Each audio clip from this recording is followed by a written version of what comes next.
very, very fortunate to be asked to choreograph two new works for this program. One of them by Sergei, and one of them was that I made was a solo for Leonid Serafanov, who is not here because of schedule conflicts. Oh, that's the other thing I wanted to talk about. Imagine trying to get all these guys together for 3 weeks rehearsal. You know, one has a premiere of Romeo and Juliet over there, and the other one has to go to a shoot in the forest in I don't know where, and I can't, my family is doing, you know, so it's kind of crazy. But for 3 weeks we all, I don't know, somehow Sergei is a miracle worker, puts us together and we work. And I made the solo for him, so Leonid is not here, but I can't say enough amazing things about this dancer. He has the most flawless technique that I've ever seen. If you haven't looked him up on YouTube, please do. He's incredible, and on top of it all, he's an incredible person, and I think it really reflects on his dancing. I think an incredible journey to learn about their lives and these dancers, and it has made me work harder as not only being a better dancer, but a better person, you know, and enjoy what these guys have to do, thrive and what they do best. And I hope you guys enjoy the show. That's it.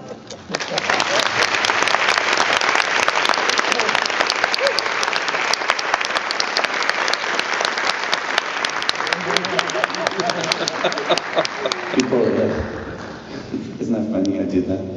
People that don't know ballet, or they always bend the floor, because I think that it's exciting, questions are good, so I'll start with you, sir. A couple of weeks ago I was looking at the Bolshoi website, and I was looking at their list of principal dancers, and there was David Hallberg. I'll repeat the question, don't worry. Okay. I gotcha in the backseat. And I was stunned to see David Hallberg as a principal for the Bolshoi. I investigated further and found out that Sergei Filin, who's now, I guess, an artistic director, had signed him. Mm-hmm.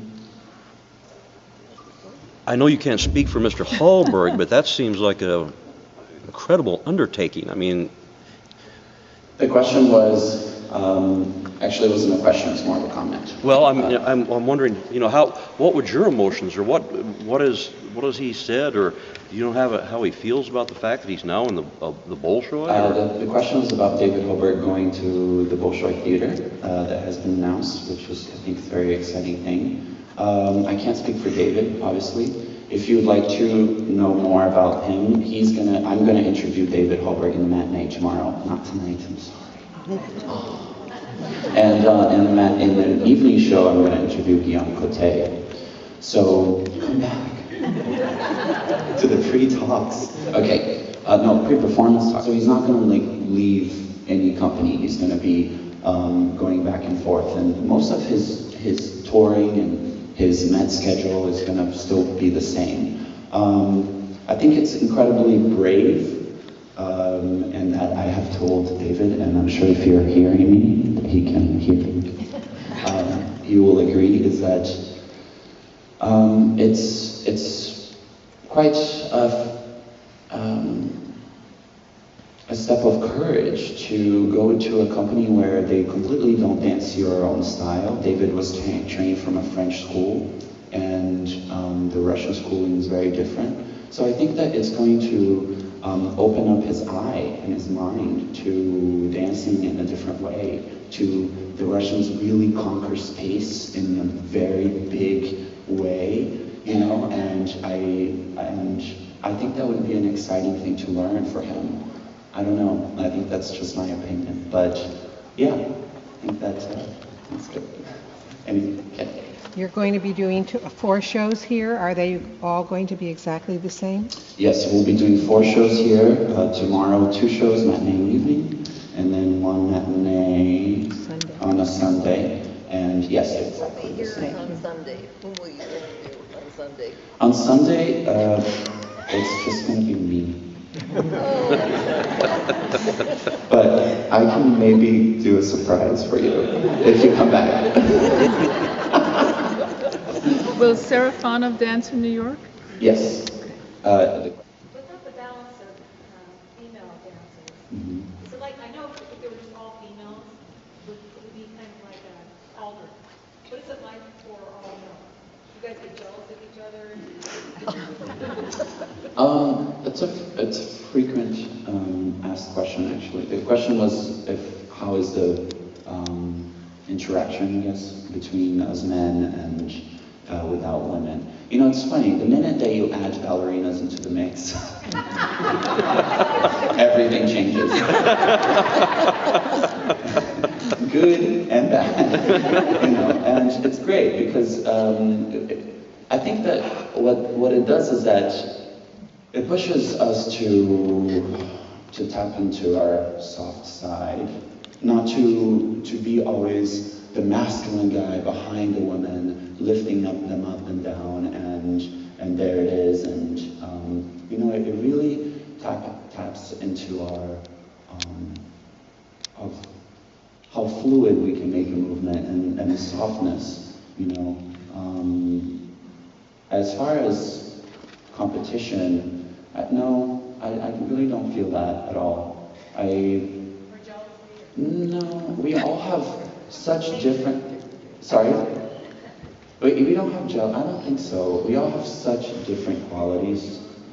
I mean, extreme difference. And so, it's more of appreciation of, you can do that well, I can't. You know, or not that I can't, but I've never been taught that way. And so, it's just an appreciation for them, which is really healthy and really great. Yeah.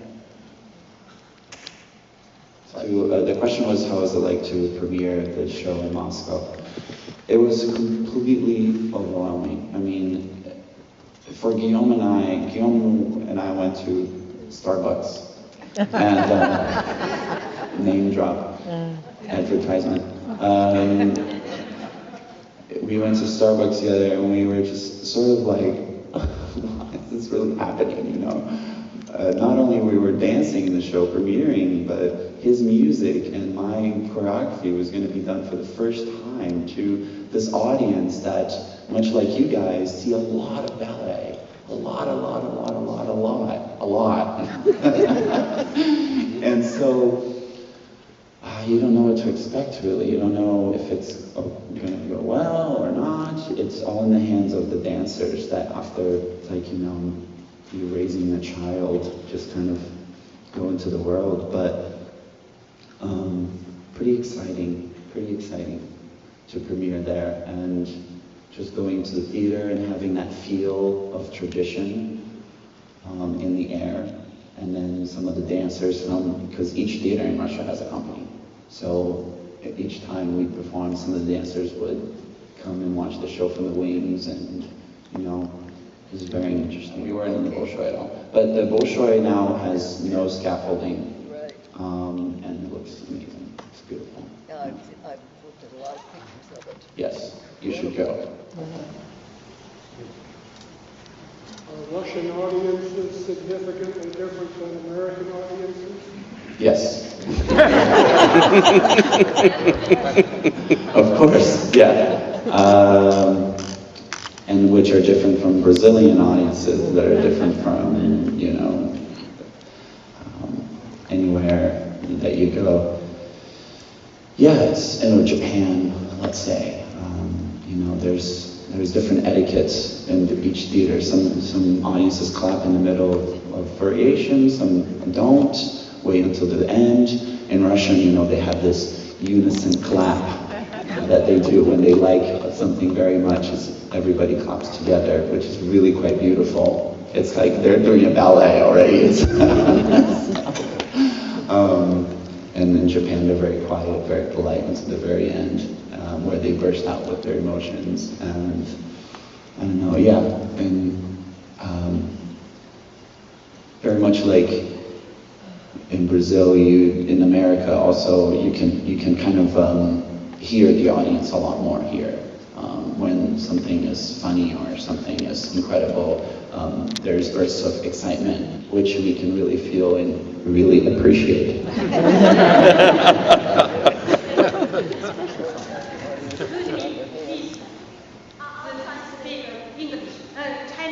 Oh, please. Speak in Chinese and then should translate. 非常可喜，昨天 yesterday 立在福州的 Chinese 宇宙的中文网站上。She saw the performance on the Chinese website, Chinese website, showing about this show. Wonderful. Yeah. Thank you. Yeah, very beautiful. Wow. Thank you so much. Yes.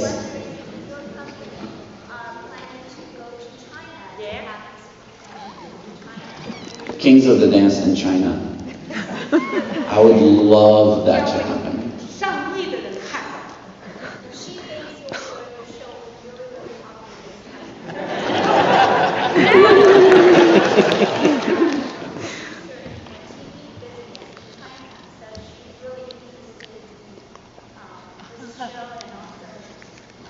Wow, thank you so much. I want you to meet Gaia the Million, who is Sergei's wife.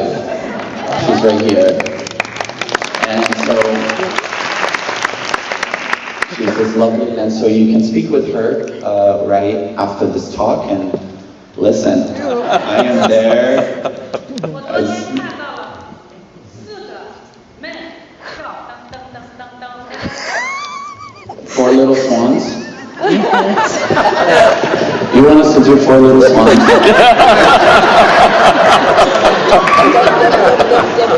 that what you said? America. Every man dancing. 美国 Oh, wow. 美国的男人的芭蕾舞。 Is this not Matthew Bourne Swan Lake? Is that what she saw? No. Okay. Thank you. And